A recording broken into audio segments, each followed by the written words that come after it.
Welcome back, folks. Today's project is alternator. I have this is the old one that was on the car. You can hear that it's a bit noisy, so I decided to replace that rather than try to figure out how to rebuild it, because I've never done that before. I got some wire ends, some tape and wire over here. Since we live in the land of nothing is in stock, I ended up having to settle for probably the wrong thing. There's the new alternator. It's a Summit branded one. It's 100 amp, what they call their one wire alternator. So what I'm doing is I'm installing this wire here. They didn't have the red in stock, so I ended up settling for the black, and it'll be fine. I'm going to mark it with the red tape, and I'm going to have it pretty clear that it's a positive wire when I'm done. But you know, it would have been nice if it was the right kind.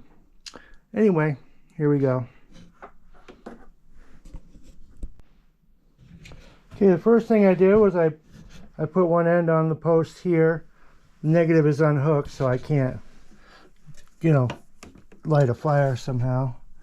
And this is following this red line, and it's going to be hooking on here.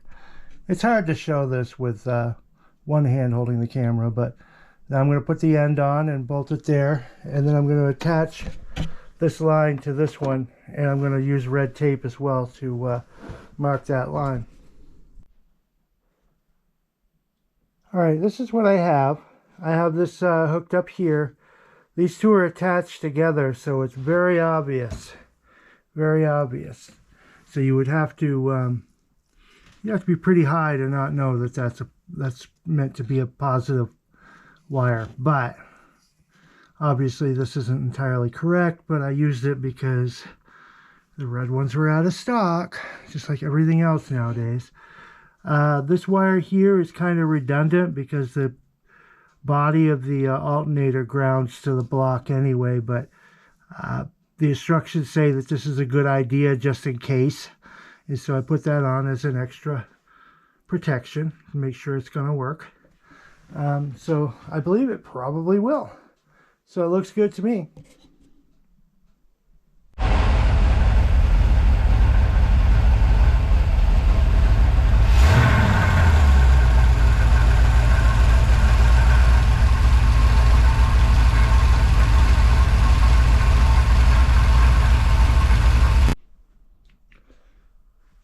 Okay, here I've started my favorite part of the whole job, and that's doping out all these wires. This is the original starter to the Oldsmobile, so I'm going to take and put this with the engine because the Chevy starter is different. These wires here, I'm going to one by one figure out what each of the wires does, and the ones that I'm going to use, of course, I'm going to continue using. The ones that are redundant, I'm going to clean them good, label them, roll them up so I can put them in a plastic bag, and then I'm going to just tuck them down in somewhere, which might seem a little bit strange, but I think the way to go is to think of the future guy that might want to restore this car back to original. I don't want to cut wires. I'm just going to keep them well insulated so they can't short out on anything. And I'm going to pull fuses where I can to keep it safe. And so then when I run the power to the old wiring harness, what I'm going to do is I'm going to have both a fusible link, and I'm also going to have a relay with a toggle switch on the dash. The reason for that is sometimes these old cars catch fire. And so you want to be able to, if you start smelling smoke or anything as you're driving it, you want to be able to kill that power quick, even before you stop the car. So having a toggle switch wired to a relay that kills all power to the wiring harness is a good idea. And I'm going to run the ignition parallel to that. That way the car could stay running. It's going to have its own separate wiring system for the ignition, the charging system, and the starter. That way, God forbid, if it shorts out, you could shut off the power to everything else except for the engine and limp the car home if you need to. So now it's time to get started. Okay, it doesn't look a lot better yet, but I put this back on here. I didn't tighten it down, but it's there. These are the wires to the starter. So I got that doped out. This here, I believe, goes to the windshield wipers, so I'm setting that aside until I put the wiper motor back on. This relay here, I have another relay here I got to figure out. These wires here, I believe, went to the alternator. I'm going to go over and look at the original alternator. Now, the original alternator went in this area here, rather than being on the other side like the Chevy way. So these reach right there, so that makes the most sense. And so I'm going to strip these down, and I'm going to label these next. Okay, this is where I am so far. So far I got this 2 wires that are unknown. They may actually go to the air conditioning that it used to have. I have to trace those back and prove where they go to. Got the starter, got the alternator. So now that's just narrowing it down. And this bundle of wires here, I'll just have to rewrap them, go to the lights up front, and then dope out what's left. So it's coming along nicely, and it's a lot less intimidating if you do it, you know, just 1 or 2 things at a time. Don't go crazy with it. Just say, okay, I know what this is, I know what that is, I know what that is, and then go from there. And then the ones that wind up being unknown, I'll have to go inside the car and see what the labels say on the other side of the fuse block. Or maybe even resort to tracing a wire all the way to a switch. But even so, whatever happens, I'll be able to find it.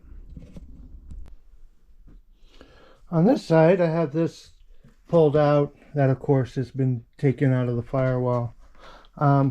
This wire here is the main power that I found on the inside. Voltage regulator has been located. The coil wire has been identified. Alternator. This one here is still unknown. We'll be finding that. And then starter. So we're getting there.